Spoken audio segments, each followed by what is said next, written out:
We'd love to hear your words about this new fantastic exhibition that you have in the gallery. I saw Subhakar's work some 3 years back, and I've been always fascinated by the way he treats his textures, by the way he really finishes his works. So I've always been a big fan of his work, and I thought it was amazing when Rajiv at Art District 13 told me that he wanted to show Sudhakar Tadi at Art District 13. And I think this is one of the most phenomenal exhibitions of this season. And I don't say it because it's here, but nobody's handled monochromatic frames and black and white like Subhakar has done. Yeah, and really deep, fantastic use of palette, fantastic use of color. So I think it's an exceptional show, and I just can't make up my mind what are the works that I want to keep for myself. And if you look at from the point of view of emerging artists and how they look at works like this, is there a certain tip that you want to give to different artists to imbibe from a work like this, since it's so experimental and well done in its nature? So all I would say is I think it's very different. I think it's a totally different genre of this work. So I was standing with somebody who's from Germany here, and she said this is more Berlin. Then she said this is maybe what Americans are doing in their contemporary art scene. Okay, and I think this is what it is. This is what will take Indian art global, because this work is actually global Indian contemporary art. It's very Indian in its sensibilities, but in its execution, it's completely global.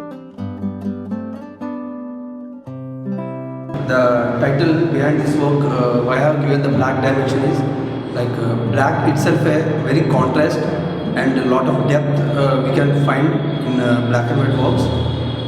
And the basic idea behind why I have done the black series on my canvas is my academic background. As I have done printmaking, the most of my works in etching and aquatinting technique, I have done it on black and white. So from there my teachers has inspired me कि your black and white etchings and aquatinting works are like very much like photography. So they told me like if you can transfer the aquatint quality on your painting, then they told me that you will be like the market will accept, like immediately they will accept. So the idea which my teacher has given me, कि transferring the printmaking quality on painting. So for that at least I have taken 2 years in experimenting different kind of materials. So finally I find with one spray, like using spray, I got that the quality grains like which I have done it in my earlier printmaking academic. So I got the technique. Then how do I have to use it this on my canvas? So again I struggled a little bit, and finally I got the I solved the technical problems. Then I started doing on canvas. So this is the main idea of doing black and white on canvas is my academy, this thing.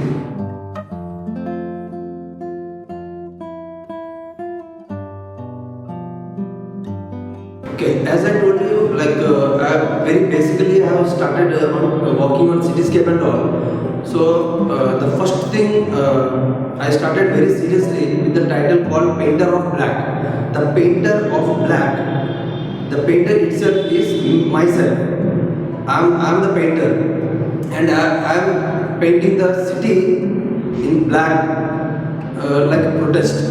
So why I'm saying protest is like as I came from a rural area to urban, so I couldn't able to digest the so-called urban development, what we are thinking like building constructing the huge buildings and all. So that is also I was not very much strongly protesting on the buildings and all, but in a way, in another way, it looks very abstract. It gives an abstract feeling by using a maximum amount of black on my canvas. So earlier if you see such kind of work I have done earlier also, but in that work I just used just only black maximum. But coming to this series I am calling as a graffiti series.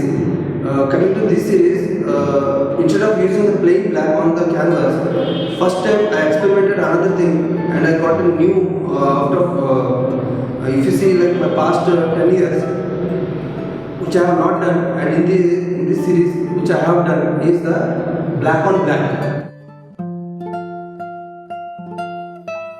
Coming to this work,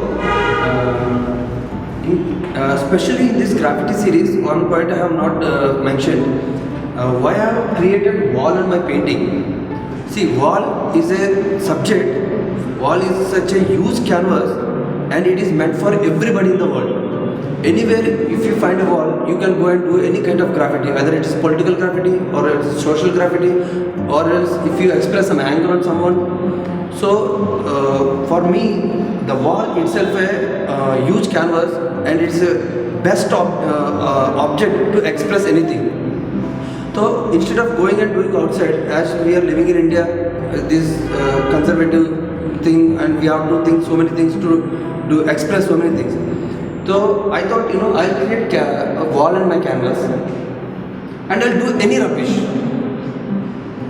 So that is the main motive of creating wall on my canvas. For example, I have created this wall, okay, and this horse image covered with balloons. That was, I don't know why I have done this, but I want to do that. But there is no strong reason why I am doing this.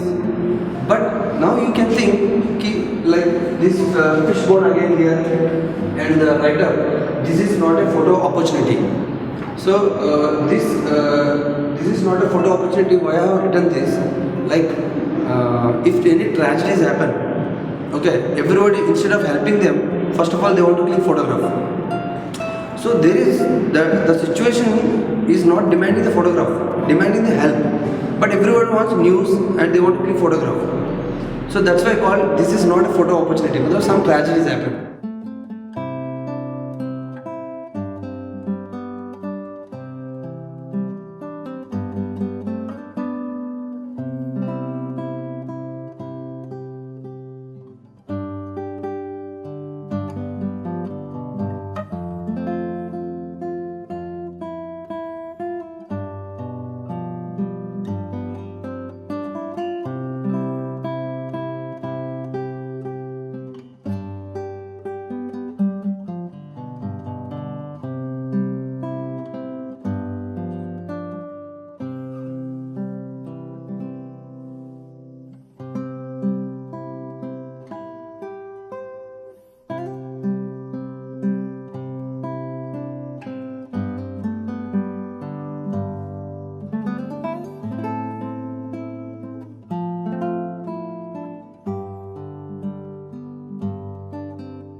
Drawings, and we do a lot of printmaking and photographs and so and so.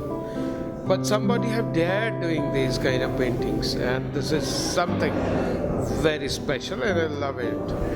And the gradation and the blacks and the whites and the whole lot of gradation of white to black is really wonderful. And if I talk about metaphor, it's very metaphorical, and it's very, you can feel the eerie loneliness in it. And the urban decay in the sense. Yes, an urban eerie loneliness, in fact. Right. Yes. So that is the kind of experience I am seeing in this. And when somebody comes from different part of country, and especially from the villages, and then confront the cities and urban life, urban scapes, then it's bound to be very lonely, eerie loneliness. And I can find that. Because similar kind of feeling I could feel when I came here in 81, sorry. I came from Punjab, a small little village.